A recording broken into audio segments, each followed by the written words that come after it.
मैं अंश मल्होत्रा। आज का वीडियो डिजिटल पेमेंट्स इंडेक्स पे है, जो आरबीआई ने आज नया अपडेट रिलीज़ किया 31 जनवरी 2023 को।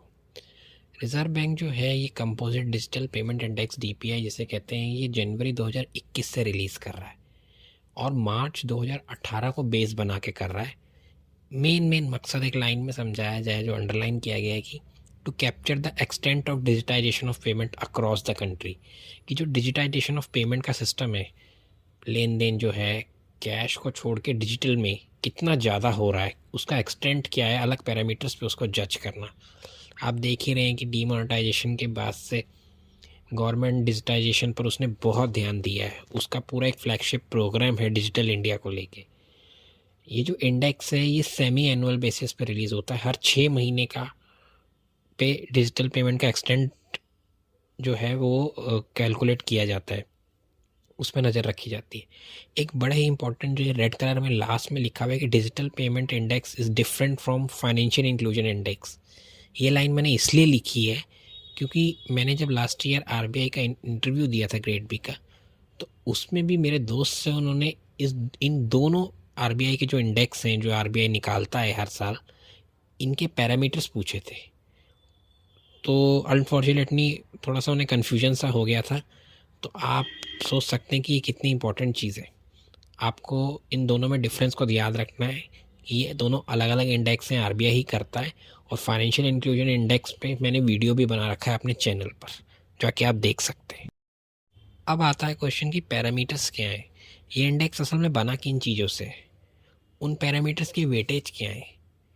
नीचे जो हर पैरामीटर के नाम दिए हुए हैं ऊपर पैरामीटर्स के, उसके नीचे सब पैरामीटर्स और नीचे जो नंबर्स लिखे हैं वो है वेटेज उस पर्टिकुलर पैरामीटर का पूरे इंडेक्स के अंदर।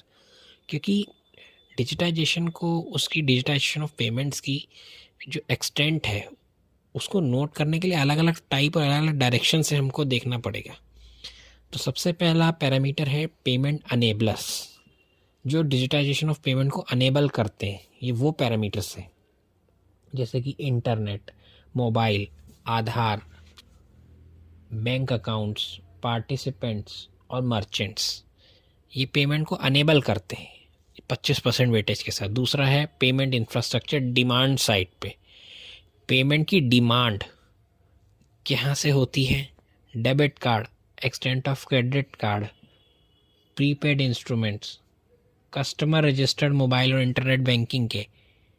फिर फास्टैग्स, जो आपने देखा होगा, फास्टैग्स कारों के आगे लगते हैं और टोल पे उसको स्कैन करके डायरेक्ट अकाउंट से पैसे चले जाते हैं। तीसरा है पेमेंट इंफ्रास्ट्रक्चर सप्लाई साइड से।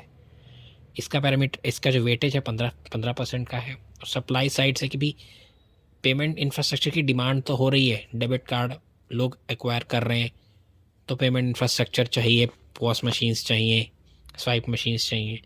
अब सप्लाई साइड क्या करी जा रही है उस इंफ्रास्ट्रक्चर के लिए, उस डिमांड को पूरी करने के लिए? बैंक ब्रांचेस को एक्सटेंड करना, बिजनेस कॉरेस्पोंडेंट्स करना जो बैंकों में घूमते हैं और जिसमें मशीन लेके, एटीएम्स का एक्सटेंड बढ़ाना, पॉस टर्मिनल, पॉस मशीन्स को बढ़ाना, क्यूआर कोड, आपने देखा होगा भारत क्यूआर कोड के बारे में सुना होगा, इंटरमीडिएटरीज अलग अलग टाइप के। तो ये तीसरा हो गया। चौथा है पेमेंट परफॉर्मेंस। अब अलग अलग क्या होता है कि भाई जो भी सिस्टम हो रहे हैं वो उस पर्टिकुलर पेमेंट के जो डिजिटाइजेशन सिस्टम है उसकी परफॉर्मेंस कैसी है, एक्सटेंट क्या है। तो डिजिटल पेमेंट सिस्टम्स, उसकी वॉल्यूम कितनी है, उसका पेमेंट सिस्टम, और ये unique users, currency in circulation, cash withdrawals, क्योंकि ये सब पैरामीटर भी तो जज करेंगे ना कि पेमेंट की परफॉर्मेंस कैसी है। कंज्यूमर सेंट्रिसिटी, डिजिटाइजेशन एनेबल किया जा रहा है, उसमें जो एंड यूज़र है, कंज्यूमर, उसके बारे में उसकी अवेयरनेस कितनी है, पेमेंट में प्रॉब्लम्स कितनी बार आ रही हैं, कंप्लेंट्स कैसी हैं, फ्रॉड कितने ज़्यादा हो रहे हैं, सिस्टम डाउन टाइम, सर्वर का डाउन होना। तो ये कुछ पैरामीटर्स हैं अलग अलग टाइम पे, नीचे इनके अलग अलग वेटेज हैं। आप ये देखेंगे कि इतने पाँच पैरामीटर्स के अंदर इतने सारे सब पैरामीटर्स, ऑलमोस्ट 25 से भी ज़्यादा पैरामीटर्स हैं। तो ऑलमोस्ट हर एंगल से ये पूरा डिजिटाइजेशन जो पेमेंट का सिस्टम हमारे यहाँ शुरू हुआ है ना, यूपीआई से लेके आधार, पॉस मशीन, इन सब को इंक्लूड करने के लिए ये सारे पैरामीटर्स को बनाया गया है आरबीआई के थ्रू, थॉरो रिसर्च के बाद। अब फाइनली अपडेट देना है आपको। 31 जनवरी को आज 2023 को आरबीआई ने लेटेस्ट डिजिटल पेमेंट इंडेक्स दिया। उसने जनवरी में निकाला है लास्ट ईयर सितंबर 2022 का।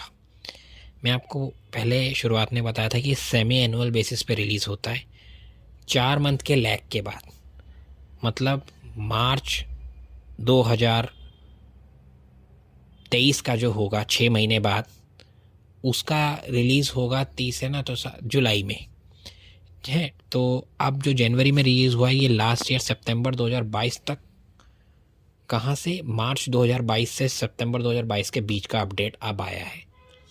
तो इसमें कहा गया है आरबीआई के थ्रू कि ऑलमोस्ट हर पैरामीटर्स में ग्रोथ देखी गई है सिग्निफिकेंट।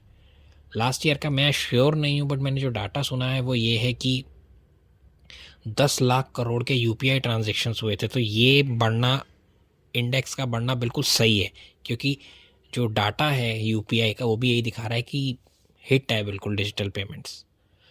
तो आपको ये भी पता है कि जो 2018 को बेस बनाया गया, तो बेस को 100 ले लिया गया है, और फिर इन पैरामीटर्स को देखते हुए आप देख रहे हैं कि जो 100 पैरामीटर था वो सितंबर 2022 में 377 हो गया है। तो कमाल की ग्रोथ है। और मार्च 2022 से ग्रोथ हुई है, 349 से 377 तक पहुंच गया है। तो ये लेटेस्ट आरबीआई का अपडेट था। आपको मैं ज़रूर रिकमेंड करूँगा कि फाइनेंशियल इंक्लूजन इंडेक्स का भी मेरे चैनल पर वीडियो देख लें, ताकि आपका कन्फ्यूजन दूर हो जाए। और प्लीज़ इनके डिफरेंस का ध्यान रखिएगा, क्योंकि इंटरव्यू तक में वो कंफ्यूज करने के लिए आपको पूछ सकते हैं, या किसी भी और पेपर में, इंटरव्यू में, मेंस में कुछ भी पूछा जा सकता है। आपको मेरा वीडियो अच्छा लगा तो ज़रूर शेयर कीजिएगा। Thanks for watching.